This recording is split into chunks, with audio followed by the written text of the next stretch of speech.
In light of recent mass shootings, One Valley Church is preparing for an active shooter situation. Channel 5's Lauren Kendrick talked to the pastor about the training they did today. The First Baptist Church in Weslaco was full of churchgoers and law enforcement, all coming together with the same goal, keeping each other safe.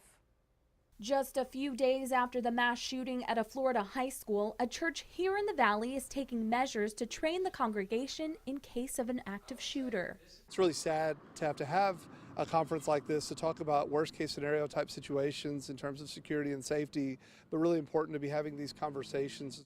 Pastor Stephen Parker with the First Baptist Church in Weslaco says they began talking about having this type of conference after the church shooting in Sutherland Springs last year. With the events in Florida this past week that are just so sad and tragic, it's a very timely conference to be doing. Law enforcement on hand answered questions from the group. They're opening up a little bit more to us. Ole Olson is a church member. He says the mass shootings are becoming too frequent. We've got to be able to do something to protect our families. Olson says in regards to schools, they should all have metal detectors to deter armed subjects from entering.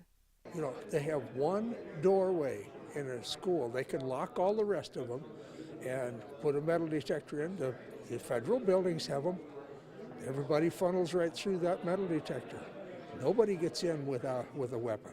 Pastor Parker says this is just one step to take to educate themselves in case of an active shooter. Unfortunately, if someone wants badly enough to do evil, there's not anything that can be done to totally prevent that. They are planning to have another conference in the future.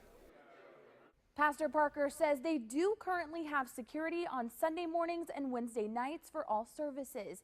They also have implemented a volunteer security plan. In the studio, Lauren Kendrick, Channel 5 News This Weekend.